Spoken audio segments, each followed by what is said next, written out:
Je suis une vraie dinde. Je suis une vraie dinde parce que une dinde se fait alimenter pendant 1000 jours de suite par un fermier. Du coup, le fermier, il devient mon meilleur ami. Et puis le 1001e jour, c'est Thanksgiving. Du coup, c'est pas forcément une bonne journée pour moi. Cette image, il faut qu'elle est là pour vous faire comprendre que le cerveau humain fonctionne et comment il agit pour vos prochains investissements dans les paris sportifs. Ce que je vais vous faire comprendre aujourd'hui, c'est le biais de négativité. C'est ce qui fait que tu te souviendras toujours plus du fait que je vais mourir pour Thanksgiving plutôt que les 1000 jours précédents. Si je te dis d'aller regarder sur le journal télévisé ou la presse écrite nationale, il y a 80% des articles qui sont des polémiques, des arnaques, des guerres, de la violence, bref, du négatif quoi. Et tu sais pourquoi? Parce que tout simplement le cerveau humain est fait de façon, depuis la création humaine, qu'il mémorise toujours l'urgence et la menace. Il est beaucoup plus impacté par l'urgence et la menace plutôt que l'opportunité qui peut en découler. Si dans une phrase, je te dis depuis plus de 3 ans, nous sommes en positif de plus 165 U, mais que cette année, sur les paris court terme, nous sommes en négatif de moins 17 U, tu retiendras toujours le fait que j'ai fait perdre de l'argent et donc je suis probablement un escroc ou un farfelu du web.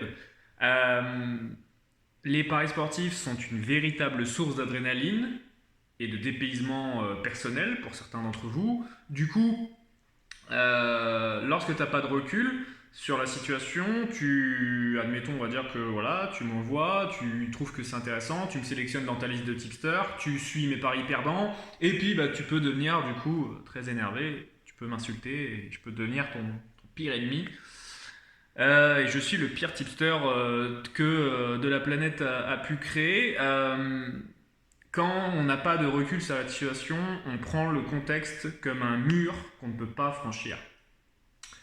Il y a plus de 35 millions d'avions qui atterrissent chaque année, mais on se préoccupe toujours de la vingtaine de crashs qu'il y a par an. Euh, L'environnement numérique a surdimensionné le biais de négativité. Internet, les réseaux sociaux ont permis à rendre encore plus tirailler les gens par le biais de négativité. Depuis le confinement, j'ai contacté de nombreuses entreprises, associations pour un projet professionnel qui est autre que Money Times. J'ai 90% des personnes avec qui je me suis entretenu, qui m'ont parlé du Covid, qu'ils n'en avaient que faire de l'opportunité et des solutions que je les mettais en avant pour justement faire en sorte que leur santé financière soit conservée.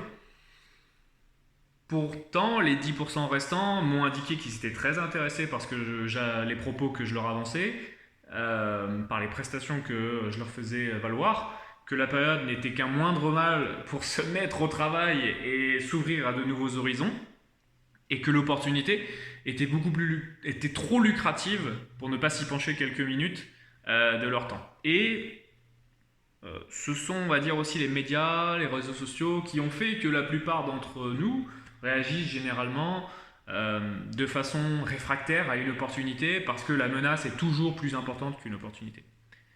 Et encore aujourd'hui, j'entends parler du Covid toute la journée, alors qu'il n'y a que 0,5% de la population française qui est touchée et que beaucoup d'acteurs privés n'ont jamais eu autant de commandes qu'en ce moment, mais il y a le Covid.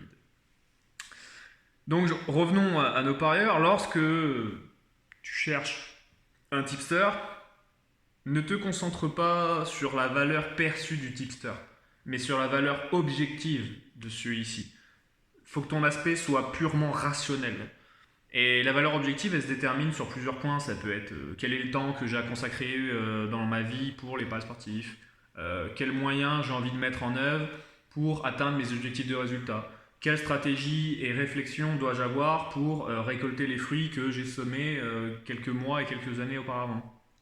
Suis-je fait pour investir et est-ce que je dois m'autoriser à un rythme de vie au diapason de mon ou mes tipsters? Est-ce que mon tipster s'adapte à moi ou est-ce que c'est à moi de m'adapter à lui? Dois-je respecter un pourcentage de bankroll requis ou n'en faire qu'à ma tête? Bref, j'ai de nombreux points comme ça que je traite lorsqu'un investisseur souhaite m'accorde en tout cas sa confiance et qui veut qu'on mette en place un plan d'action pour fixer sa stratégie lors notamment des sessions de coaching privé. On voit ensemble le money management, comment structurer son état d'esprit, sa gestion de bankroll, mais également répondre à toutes ces questions et être à sa disposition pour l'accompagner dans l'accomplissement de ses objectifs personnels. Alors, ne fais pas comme moi, ne sois pas une dinde, écoute les opportunités qui s'offrent à toi avant de t'intéresser à la menace qui peut être présente. Rien ne t'oblige à passer à l'action, mais rien ne t'oblige à être mangé pour Thanksgiving non plus. Donc n'hésite pas à me contacter sur les réseaux sociaux et tout est en description de la vidéo. C'est ce qu'il te reste à faire. Ciao.